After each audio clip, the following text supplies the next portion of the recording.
ত্রিপুরার ধলাই জেলায় আমবাসা টাউন হলে আজ সোমবার ৭২তম অখিল ভারত সমবায় সপ্তাহ ২০২৫-এর জেলাভিত্তিক মূল অনুষ্ঠান অনুষ্ঠিত হয়েছে। পর্যটন, স্বাস্থ্য, সবুজ শক্তি, প্ল্যাটফর্ম কোঅপারেটিভ, কিচেন কোঅপারেটিভ সহ সম্ভাব্য নতুন ক্ষেত্রে সমবায়ের সম্প্রসারণ নিয়ে বিস্তারিত আলোচনা হয় সভায়। অনুষ্ঠানের উদ্বোধন করেন ও মুখ্য অতিথি হিসেবে উপস্থিত ছিলেন ধলাই জেলা পরিষদের সভাধিপতি সুস্মিতা দাস। এছাড়া উপস্থিত ছিলেন সমবায় দপ্তরের জয়েন্ট রেজিস্ট্রার যোগেশ রিয়াং, ধলাই জেলার অতিরিক্ত জেলাশাসক Partha Das, TSCB LTD senior manager Tapan Debbarma, Kamalpur PMCS LTD chairman Asim Pal এবং ৭২তম সমবায় সপ্তাহ ধলাই জেলা কমিটির কনভেনার তথা ডিআরসিএসের ইনচার্জ বিকে রায় সহ সমবায় আন্দোলনের সঙ্গে যুক্ত কর্মকর্তা ও সদস্যরা।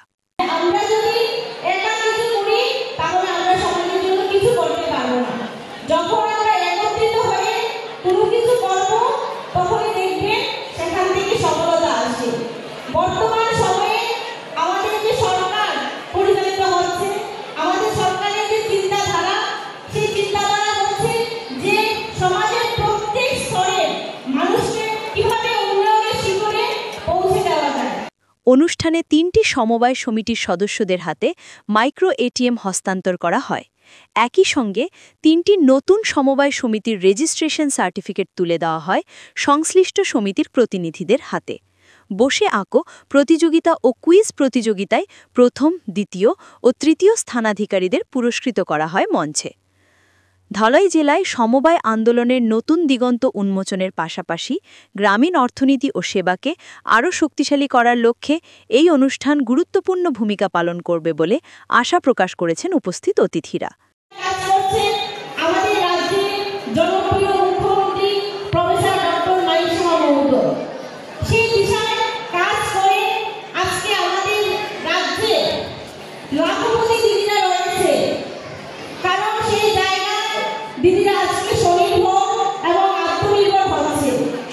সপ্তাহব্যাপী এই কর্মসূচি জেলার বিভিন্ন প্রান্তে চলে এবং নতুন ক্ষেত্রে সমবায় গঠনের পথ আরও প্রশস্ত করেছে।